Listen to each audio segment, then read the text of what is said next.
Taking a scenic flight over Moab is a great way to cover a lot of ground in a short time.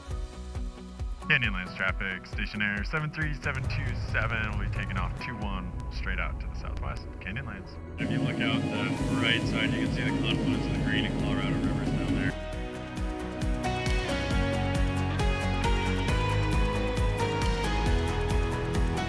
The plane ride was really incredible. We had a beautiful day for it, window seats everywhere.